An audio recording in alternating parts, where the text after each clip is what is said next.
Hey friends, today's episode is brought to you by Engagio, the leader in account-based marketing and sales with their all-in-one solution. Are you familiar with account-based marketing and sales? I mean, if you're selling to the enterprise, to big business, account-based strategies are the new wave of doing business. If you're selling to the enterprise, if you're dealing with multiple decision makers, if you need to close larger deals, then an account-based approach is a necessity. However, while there's a lot of talk out there about account-based marketing and sales, there's very little actionable advice on strategies and tactics you need to take. So our friends at Engagio asked dozens of independent sales and marketing experts, leaders in their fields, to contribute their recommendations about what you need to know to get started with it. And Engagio has compiled the collective wisdom of these experts into a most comprehensive guide that reveals everything you need to know about using account-based strategies to win bigger deals. It's called The Clear and Complete Guide to Account-Based Sales Development. It's free, and you need it. So head over to engagio.com/accelerate and grab your copy today. That's engagio.com/accelerate. Okay, let's do the show. It's time to accelerate. Hi, this is Andy. Welcome to episode 448 of Accelerate, the sales podcast of record, where I hold in-depth conversations with today's leading experts in sales, marketing, and leadership 6 days a week. Also, please be sure to go to iTunes. If you haven't already, subscribe to this podcast, leave us a review. We'd love to hear from you. Now, are you in a sales slump? I mean, things just not happening the way you want? Then you need to visit accelerate.fm/spark to find out how to restart the engine on your sales machine by downloading my step-by-step guide titled How to Spark a Sales Turnaround. It's based on my interviews with over 300 of the world's leading sales experts right on the show, and it's packed full of actionable advice that you can use right now. So go to accelerate.fm/spark to download your free copy today. Joining me on the show today is Justin Gray. He is the co-founder and CEO of LeadMD. We're having a conversation about marketing and lead development trends in 2017. We're going to talk about how to avoid chasing the fads. And Justin talks about 3 words in particular that are very important to have as part of your overall program: quality, tribe, and process. Justin, so welcome to the show. Tell us a bit about you. Yeah, so you said it. So founder and CEO, LeadMD, and then we've got a new venture that we're working on called Six Bricks that I've also co-founded and playing the same role as we try to take everything that we've learned and come to market with on the LeadMD side and serve it up as curriculum and train the next generation of marketers. So those are really the 2 companies where I spend my day. So an online academy. Exactly. Train people how to on marketing automation. That and really everything digital marketing and digital marketing, okay. Which is to say marketing these days. So. Right. So LeadMD is, as you said, sort of the preeminent Marketo professional services firm, consulting firm. So is Six Bricks focused purely on Marketo or digital marketing in general? Yeah, digital marketing in general, with branches into those very specific areas. We support Salesforce.com, Marketo, and then as we mentioned, as we were chatting before, we announced Engagio last week, so we're excited to have them as a partner as well. As are we. They're a sponsor of this program, so awesome. They get multiple mentions. Yeah. So you recently wrote an article about resolutions and trends in 2017. Yeah. And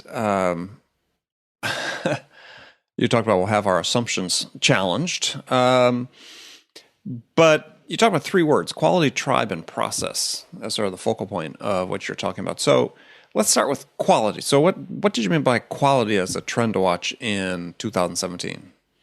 Yeah, so as marketers look at the metrics and the ways that they're measured, we traditionally looked at eyeballs and clicks and so on. But I think even those high-level vanity metrics are getting harder and harder to achieve.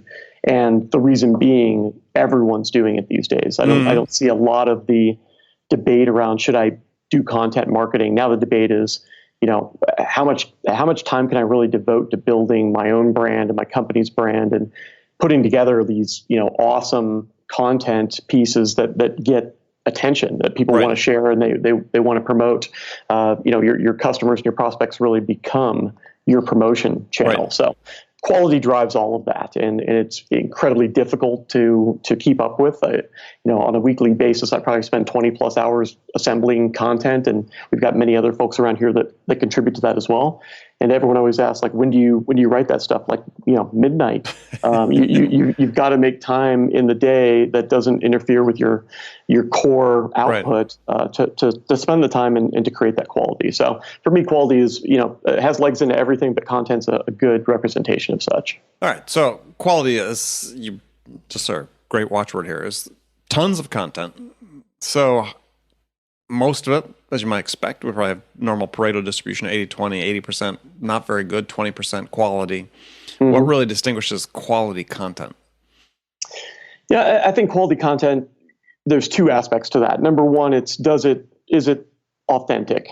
When we put something together that is a best practice, is it really something that we've learned for the past decade and it is core, even if it's not something that the market is ready to hear? I think, we're very focused on trying to remain true to this is what you have to do to succeed with these items. And that might be, implementing marketing automation is a 3 to 6 month journey just to get plugged into the stack. That's not a popular stance. Right. Everyone wants to hear that you're up and running in 30 days and here's the one secret and so on. So to me, that authenticity is something you have to maintain. And then also, I do believe now more than ever that authenticity translates into content that people want to share and they want to use. And that does add up to some of those metrics that we've traditionally tracked in terms of, clicks and eyeballs and shares and form fills and so on. But those are almost ancillary. I think if you focus on the quality, then you'll get, as a result, those metrics that show it pollinating. So authenticity, this is, a buzzword, becoming a buzzword in itself, right? So, sure. So how do you make something authentic? This is I think is a challenge because it's, sure. As most of it is bad that we see. It's not serving the company's purposes that's sending it out, and they're sending out in greater quantities than they ever used to before. Yep. So if somebody's listening to this and saying, okay, well, I want to be authentic, and the voice carries over marketing, sales, whatever. What do you see as the keys to authenticity? Yeah, and it's definitely not a checklist, but I think, the state of television right now is a great metaphor that I always refer to. And the state of television right now is user testing. So if you look at something like Amazon Prime that's putting out one episode, no plans to pick that show up whatsoever, put it out in the universe, see how people respond to it, and then invest. That, to me, leads to bringing a greater level of authenticity into what you create. You're allowing the reader or the consumer to vote with their eyeballs and then say, this is what people are really resonating with. And a lot of times that is a good map for what is authentic. Obviously, you want to avoid all of that clickbait and so on. But if you look at what TV is doing, they're not creating 20-second spots. They're investing in a product that people are going to be able to sink their teeth into, say, yeah, I want more of this. Right. And then, you're able to kind of take that feedback and run with it. So I really do think that's a decent metaphor for how you determine if you're on the right path and if you're developing authentic content. But clickbait still works. It works in terms of the eyeball on it, right? Like if you're only looking at that metric, I think that's where... But it's not converting.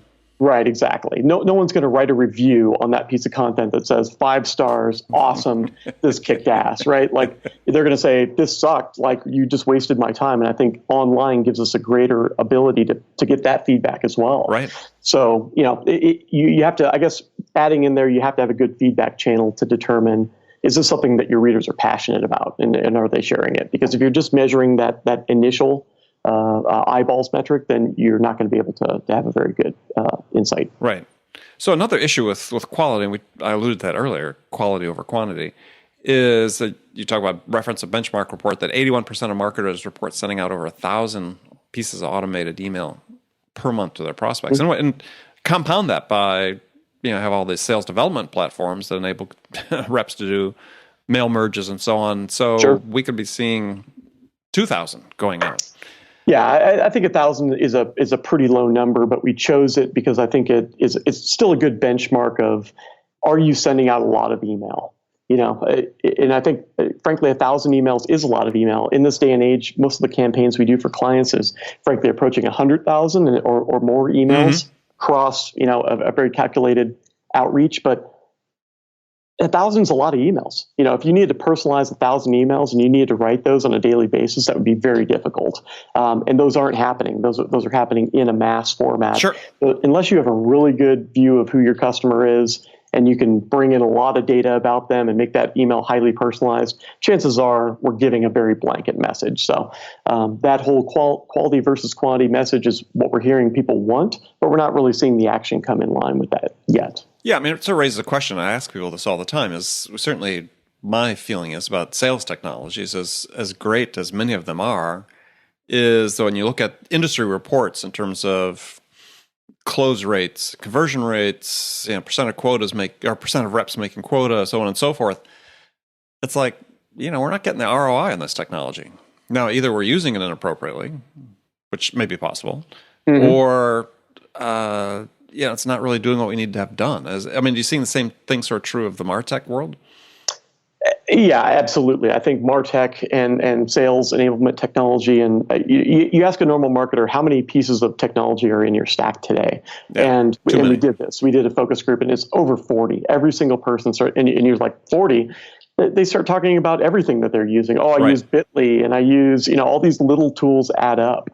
So whether you're spending, $5,000, $10,000, $15,000 a month on it, or whether you're spending $50 on a credit card, you've got all of these different systems to manage. And chances are you've got data in every single one of those systems that you need to present a personalized, hyper-personalized message out there to the marketplace. And that integration and process is something that we're constantly seeing created after the purchase, not prior. So it's not a thought out purchase. It's a gut reaction. We need this. So and so has this. So and so said to buy this. Sure. It's easy to buy. Really hard to make work. Yeah, and that's mirrored on the sales side, where I think one survey was talking to sales enablement VPs, like, we've got 5 to 7 apps in our sales stack. They go down to the sales floor, it's 13 to 15 or something. So they're using all the little things they can to try to get an edge. Yeah, so, and that's really what it is as well. Like you see this huge land grab. Instagram is great for marketers. Let's get on Instagram, and then you see that migration go away. Like the speed at which those markets are collapsing is more and more rapid than ever. Like email, what had almost a decade run before we started seeing those major declines. Right. Nowadays, the declines happen in a month or maybe even a week. So for someone that is focused on sending a lot of email, though, what is the key?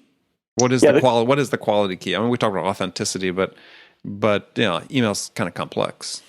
Yeah, data is the key. And when you talk to a marketer, the first thing they'll be volunteering is how bad the state of the database is, and there's no quick fix for that. I mean, ultimately, you can clean up values that degrade quickly, like revenue and employees and all these demographic signals that we've traditionally gathered.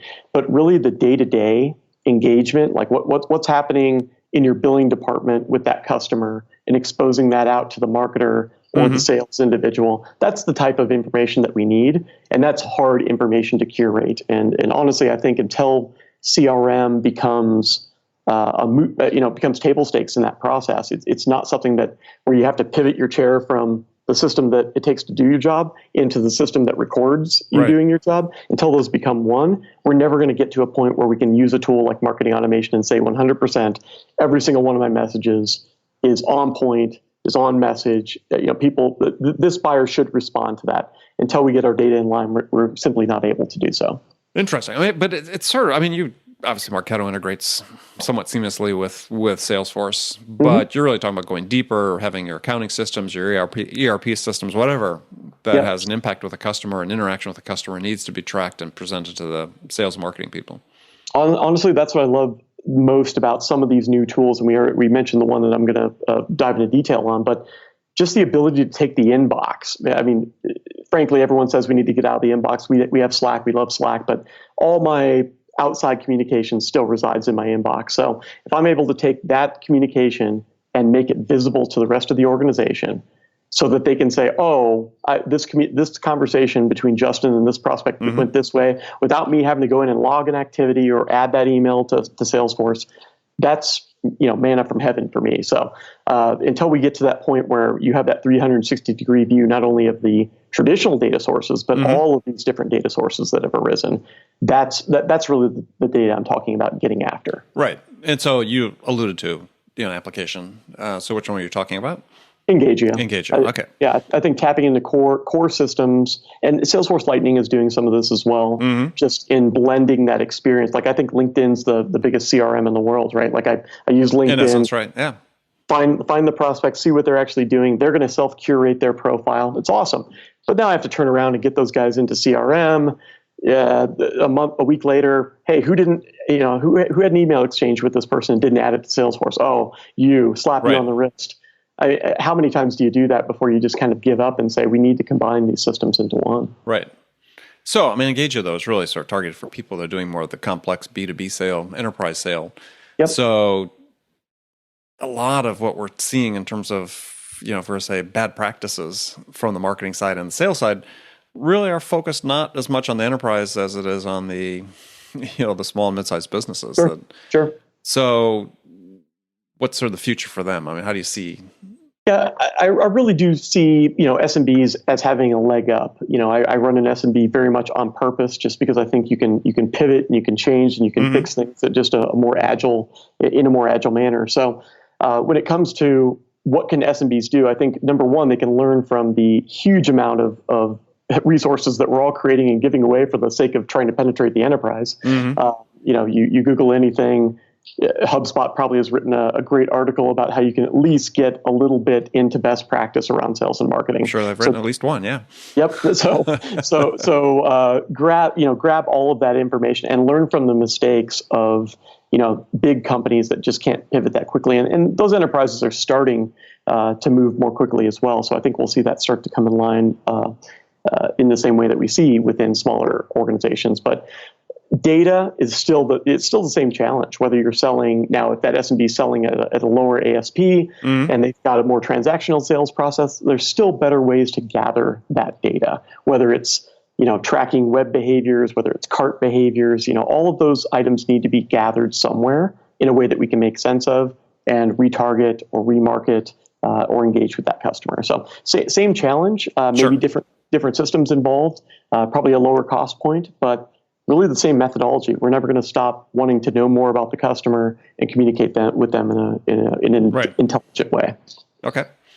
So the second word you talked about was tribe, and you said your mission this year to transform people from self-aware, I'm so great mentality to inclusive, we're so great mindset, which I thought was very timely. I just did finish talking to Robert Cialdini for the show, and he's talking about his new book, Persuasion. I don't know if you've read it, but this whole concept of unity between a buyer and a seller being so critical. And that's really, to my mind, that's what you really were talking about. Yeah, unity, I think, across whoever the players are within that conversation, right? Like we have to build that. I think it really comes down to trust, right? Like, do you trust that the people around you are on the same mission that you're on, and so on? This is all based on a methodology that everyone is in these five, there are 5 different tribes in the world, right? Like the early tribes, your 1s and your 2s are like, the world is terrible. It's people in prison, like bucket 1. We don't normally deal with them on a daily basis, right? Bucket 2 is you're starting to get out of those like very, those constructs that keep you down, and you're actually keeping yourself down.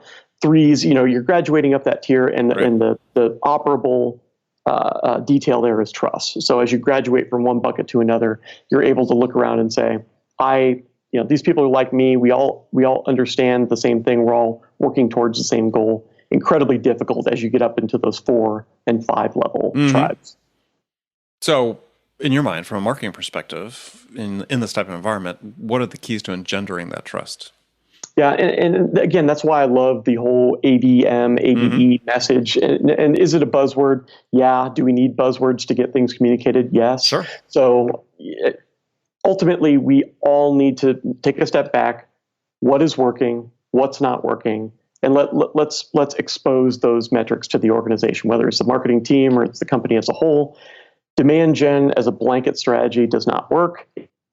Strategy does not work. There's data that we have to look at and say what we're doing as a one-size-fits-all strategy right now. It's not yielding the result that we need. And buying every technology is not yielding the result that we need. So let's take a look at the data and let's together solve for this. What role is everyone going to play within that solution? And what are we going to measure that on and break? And let's go do that. So again, just those types of conversations traditionally happen in very small groups. And then there's a filter process. You go out to your team and, hey guys, this is the big metric because that's what I'm being measured on as your manager, and you're gonna do this for me this quarter, this year, whatever.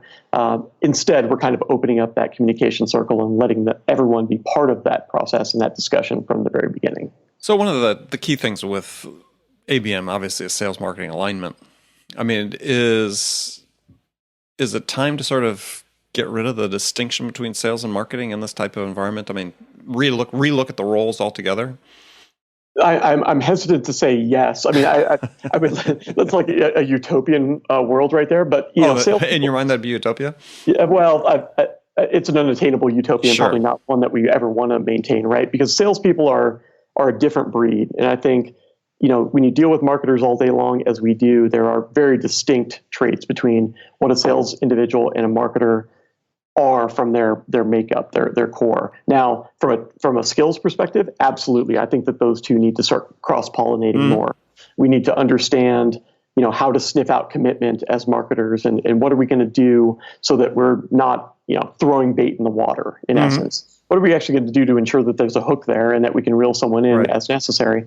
On the sales side, we need to start creating content. You see this happening already, like individuals out there that are great salespeople, not just consultants and speakers and coaches as we've all done forever, but actual people in the chair, in the role, are starting to tell the stories of what's happening day to day as a way to engage their audience. Sure.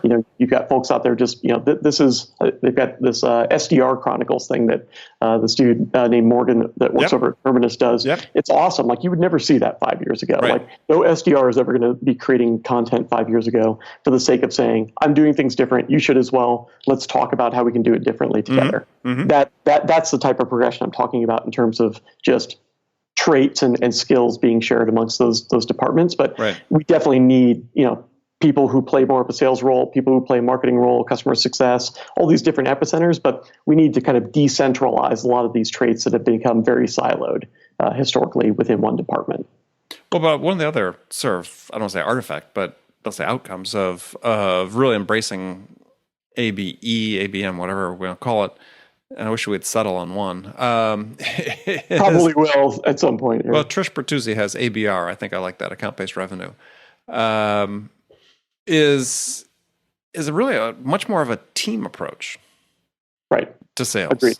Agreed. So that's why I sort of asked the previous question, because I've worked in organizations where we've sold large, complex, tens of millions of dollars worth of systems, at a time, where there was somebody in a sales role, but when we looked at how we organized, how we compensated people, and so on, it changed because no one person was really driving the boat.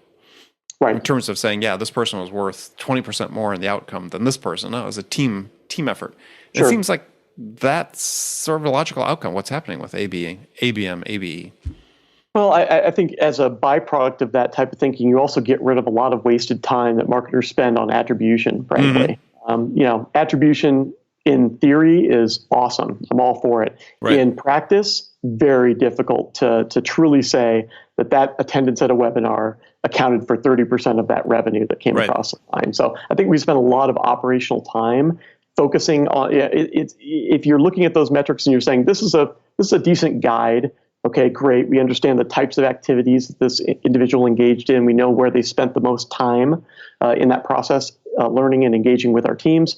Great, stop there. But if you're really trying to get down to, hey, I'm going to try and commission marketing 20% on this sale and sales 15%, that's, I think, a defeatist activity. So absolutely, I think the more that we look at this from a team perspective, the more time we'll spend on the actions that actually matter. So how do you deal with the attribution issue within your organization? So we do use an attribution tool on top of even Marketo's RCE, which we also use. So we get to play with a lot of technology, mainly for the purposes of determining if a client really has that business need and they've said, hey, we want this report. Great that you guys are giving us advice, but we want to see this view. Then we have a best practice that we can provide to them.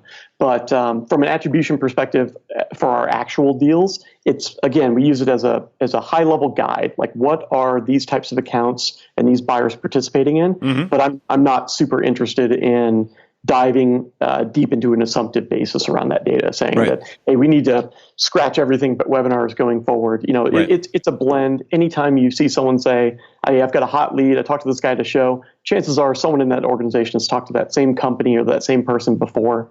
And we've seen that happen for years and years and years. So I think systems are just starting to reflect what's truly going on within an organization. Okay.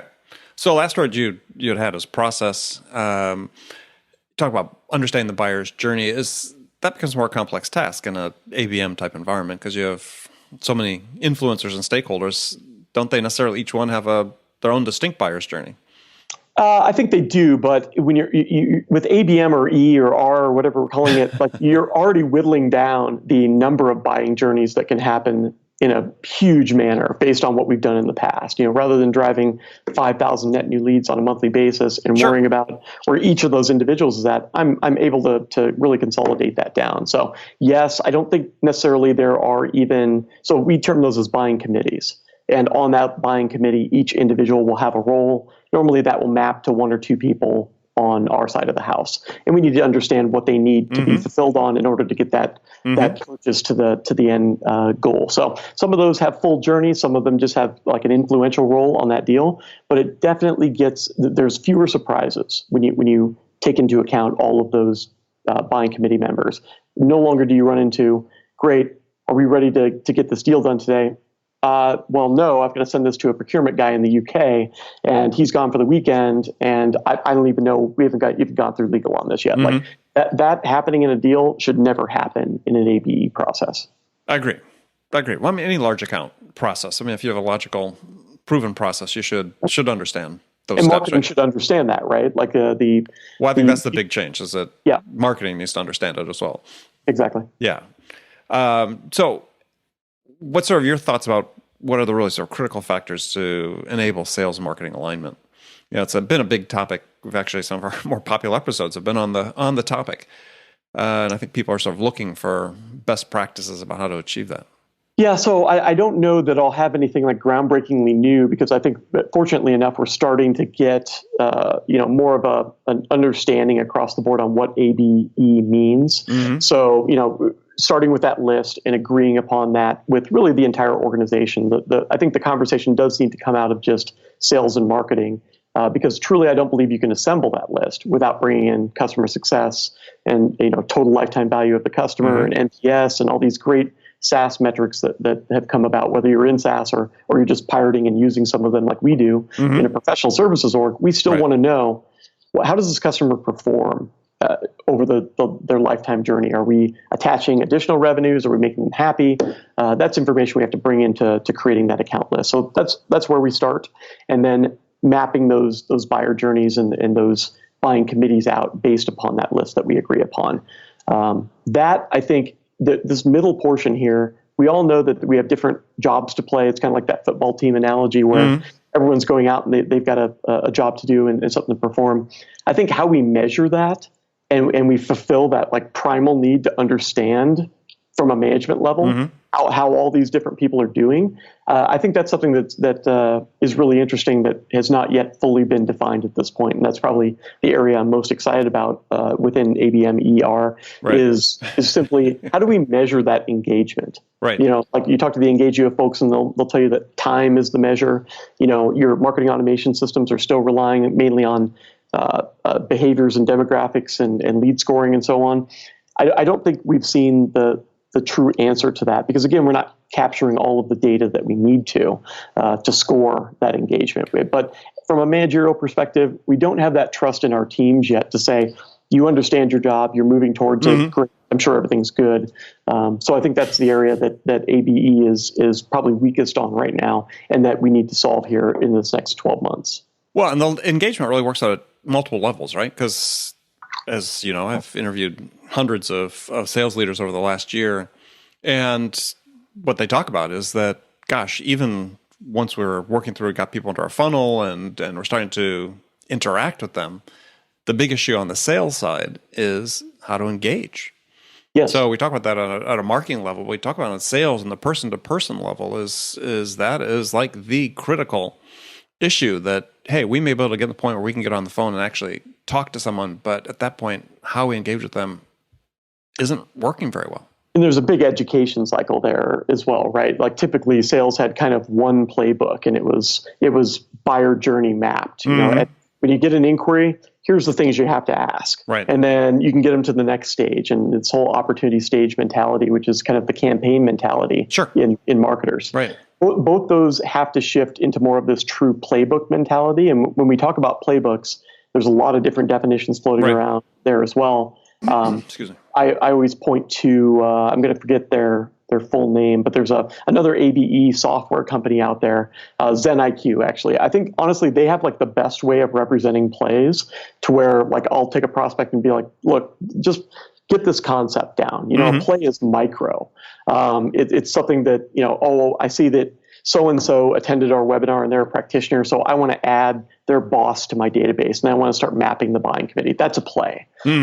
So it doesn't have to be these long drawn out like, okay, great, I've got them in a sales cycle and there's 15 steps to this and it ends with a signature. Yeah, it's less like a football play and more like a, I don't know, a step. It's kind of less of a game and more of an actual play, right? You know, like you're going out there, you've got this one little thing that you have to do, you understand what it is, you understand what the outputs and the inputs are, and great, who's next? You know, who can help? And then when you get stuck, who do I tap to leverage? You know, maybe you don't go through those every time, but you've got kind of those stuck plays, like executive. Can you reach out and see if this guy will connect with you on LinkedIn? And hey, by the way, you actually have to send a compelling LinkedIn message and not just hit, you know, like connect with me for no good reason, right? But that should be defined as a play. Exactly. That they can access at any time. If they need the CEO to go in, hey, this is the play that we use. Here's the message, or at least the outline of a message. You may have to personalize it, but at least and it's you have there. to bring that back into the system. And you bring it back into the system, right? Yep. We still have to measure things. We have to record that they happened.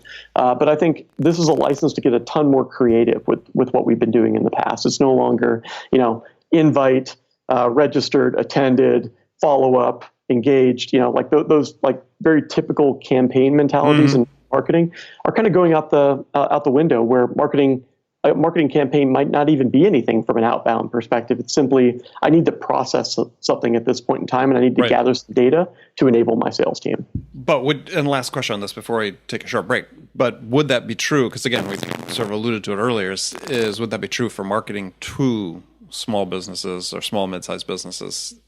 Because again, you're not going to necessarily devote similar resources you would for ABM to those tier customers. So there you'll still have the campaign mentality, or is there something new coming down the line to replace that even?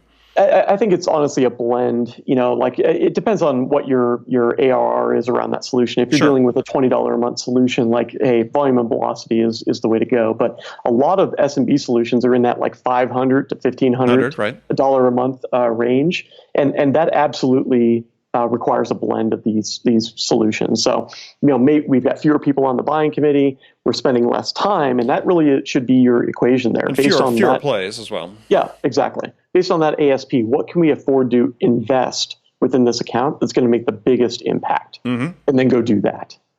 So I think it's about scaling that down in a really smart way. All right, so we're going to finish the show off. I've got some standard questions I ask all my guests, and first one's a hypothetical scenario where you've just been hired as Justin, have to take a step down. You've just been hired as vice president of sales at a company whose sales have stalled out.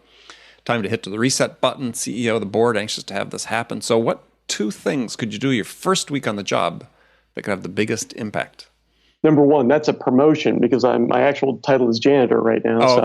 I'm taking a big step up here. But so from a sales perspective, what are the biggest impact items that I can affect, right? So number one, we've got to take a look at how start with the data. So how is our pipeline performing today? Who are we selling to?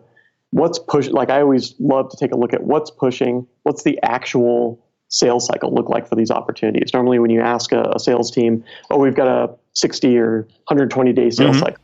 When you look at how that buyer is truly performing in the database, that cycle is always much larger. So number one, understanding the true metrics around pipeline, everything from interest all the way to probably customer churn, is really what I want to understand day one. And then secondarily, mapping that to the touch points that we're currently performing on that buyer.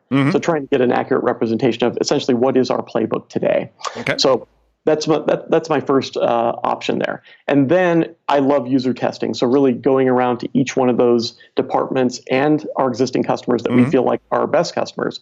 Why do people buy? Why do they not buy from us? On the customer side, what do you love about us? What do you hate about us? And map all of those responses to the cycle that we looked at from that data perspective. And more often than not, you see from the data represented what we see in the customer sentiment and so on. Like, the customer feels like once we signed the contract, we didn't hear from these guys and we churned off the platform 6 months later. What are we doing in our, sales completely detaches. We hand it over to customer success. They do a one-time training and then we hit them up 90 days before renewal. Okay. What in an ABE process, what are we going to do to solve that? From the sales perspective, from the customer success perspective, and just really assemble that team as it should be, as we talked about. Okay. So some rapid fire questions. You can give me one-word answers or elaborate if you wish. So the first one is, when you, Justin, are out selling your services, what's your most powerful sales attribute?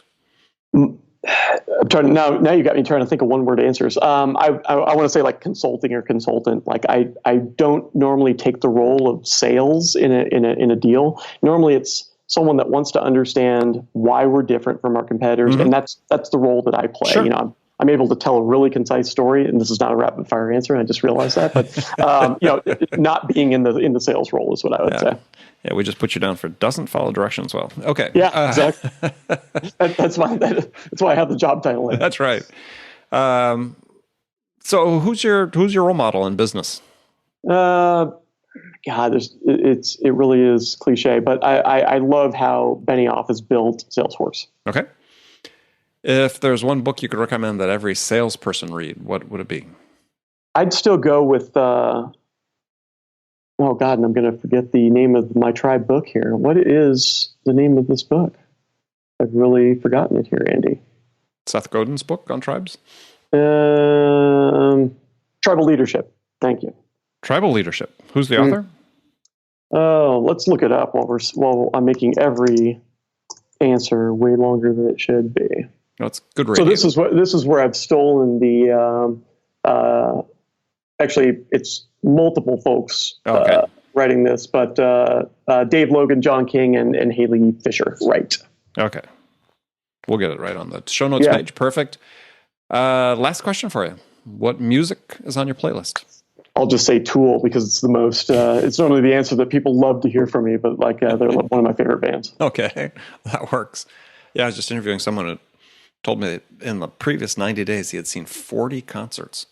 Was it Jason Miller? No. It's just it's like 40 concerts. Like, holy cow, that's a lot of time. Yeah, we didn't have time to talk about all his music. So, well, good. Well, Justin, thank you very much for being on the show. Tell folks how they can find out more about the LeadMD and connect with you.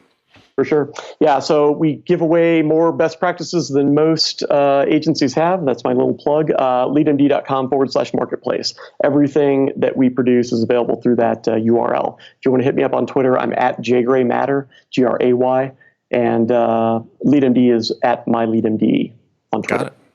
All right. Well, again, thanks again. Yeah, thanks for having me. Yeah, and friends, thank you for taking the time to join us today. Remember, make it a part of your day every day to deliberately learn something new to help you accelerate your success. And an easy way to do that is to make sure you join my conversations with top business experts like my guest today, Justin Gray, who shared his expertise about how to accelerate the growth of your business.